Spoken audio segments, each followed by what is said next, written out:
નમસ્કાર, ઝી 24 કલાકમાં આપનું સ્વાગત છે। આપની સાથે હું છું મિત્તલ ખાણિયા। મોટા સમાચાર સામે આવી રહ્યા છે। રાજકોટના ગોપાલ નમકીનમાં લાગેલી આગ કાબૂમાં આવી છે। આગના કારણે 3 જેટલા લોકોને ઈજા પહોંચી અને આગમાં શેડ પણ તૂટી ગયો હતો। આગની ઝપેટમાં ફેક્ટરીનું આખું યુનિટ બળીને ખાખ થયું છે। ફાયર વિભાગ ઘટના સ્થળે છે। ફાયર વિભાગે હાલ તો આગને કાબૂમાં લીધી છે। કોઈ જાન હાનિ નથી થઈ, પરંતુ નુકસાન મોટા પ્રમાણમાં થયું છે। નુકસાનીના દ્રશ્યો પણ સામે આવ્યા છે। એક શેડ તૂટી ગયો છે અને શેડ તૂટી જવાના કારણે નુકસાન પહોંચ્યું છે। રાજકોટના ગોપાલ નમકીનમાં ગઈકાલે આગ લાગી હતી, જે આજે કાબૂમાં આવી છે। આગે ભીષણ રૂપ ધારણ કર્યું હતું। આગના કારણે 3 જેટલા લોકોને ઈજા પહોંચી છે। ફોનલાઈન પર સંવાદદાતા ગૌરવ દવે જોડાઈ ચૂક્યા છે। ગૌરવ, શું આગ કાબૂમાં આવી છે? કેટલું નુકસાન પહોંચ્યું છે? મિત્તલ, લોધિકાના મેટોડા ખાતે જીઆઈડીસીમાં ગોપાલ નમકીનમાં આગની ઘટના સામે આવી હતી।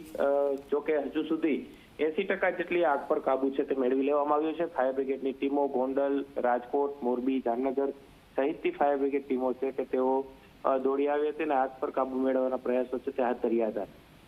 સતત બીજા દિવસે પણ આગ પર કાબુ છે તે મેળવવામાં આવી રહ્યો છે। ચોક્કસ કારણ હજુ સુધી બહાર નથી આવ્યું, પરંતુ શોર્ટ સર્કિટને કારણે આગ લાગી હોવાનું સામે આવ્યું છે। ચુસ્ત પોલીસ બંદોબસ્ત તે ગોઠવવામાં આવ્યો હતો।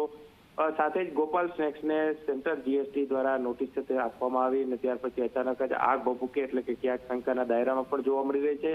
4 દિવસ પહેલા જ 13 કરોડ અને 50 લાખની ભરપાઈ કરવાની નોટિસ છે તે ફટકારી હતી। ગોપાલ સ્નેક્સમાં અંદાજિત 2000 જેટલા લોકો કામ કરતા હતા, પરંતુ બુધવારની રજા હોવાને કારણે ત્યાં ખૂબ જ ઓછા પ્રમાણમાં લોકો હતા અને તેને કારણે આબાદ બચાવ છે તે થયો હતો। 3 લોકો છે કે તેમને સામાન્ય ઈજાઓ પહોંચી હતી, તેમાં કાચ જે ફૂટ્યા હતા અને તેને કારણે તેમને સામાન્ય ઈજા થઈ હતી। જોકે દાઝી જવાથી એક પણ માણસને જાનહાનિ થયાના સમાચાર છે તે હજુ સુધી સામે નથી આવ્યા, પરંતુ મોટા પ્રમાણમાં નુકસાની છે તે ચોક્કસથી જોવા મળી રહી છે। ગોપાલ સ્નેક્સ નું જે કહી શકાય કે જે શેડ હતો તે શેડ પણ ધરાશય છે તે થઈ ચૂક્યો છે અને ખાસ કરીને ગોપાલ સ્નેક્સના માલિક છે તેમને મોટા પ્રમાણમાં નુકસાની વેઠવાનો વારો છે તે આવ્યો છે। જી ગૌરવ, આભાર માહિતી બદલ। તો મોટા પ્રમાણમાં નુકસાન પહોંચ્યું છે। ફેક્ટરીનું આખું યુનિટ બળીને ખાખ થયું છે।